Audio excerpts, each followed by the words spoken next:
Wajahmu manisku terpesona, demikian rasanya di dalam hati. Marilah di kedai kopi bersama sekawan kopi. Boleh tambah sekawan lagi, tak cukup setengah lagi.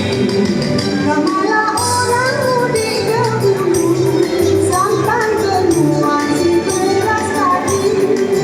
Memang lelaki suka begitu, lain di mulut, lain di hati. Ku tak mau sedar kopi kerana takut termakan kopi.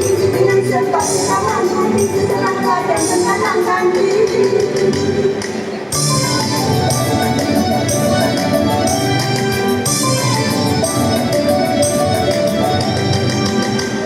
Lampau demi batu, hendak dibawa ke Tanjung Jati.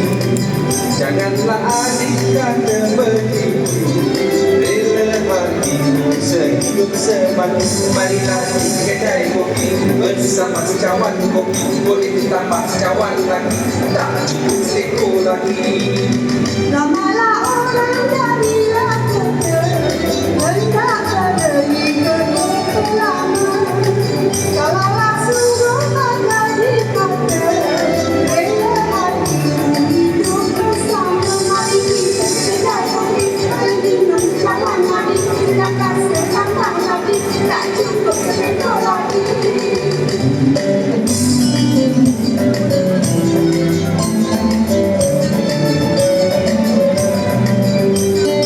So I'm told by the Ronggeng group that they would like to invite to the stage our honorable VIPs. Here, please welcome back to the Let's join in on stage. That's right, once upon a time, this is how we used to celebrate in Penang. Penang Lang, the pride of Penang Lang. Come on, and also we would like to welcome each and every one of our audience to join us for this Penang Lang Community. That's right, young people Ronggeng dulu. Demikian rasanya di dalam hati. Marilah di kedai kopi bersama sekawan kopi. Boleh tambah sekawan lagi, tak cukup seekor lagi.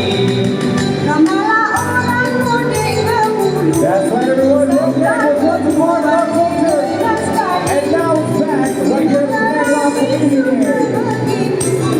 Lain di mulut, lain di hati. Ku tak mau sedar kopi kerana takut termakan kopi. Dengan sebab sekawan kopi terang badan terkadang ganti.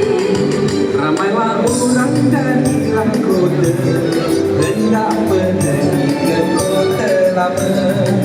Kalaulah sungguh menjadi kata, rela hatimu hidup bersama. Mari kita ke kedai kopi, boleh minum sekawan lagi. Sedang rasa tambah lagi, tak cukup seekor lagi.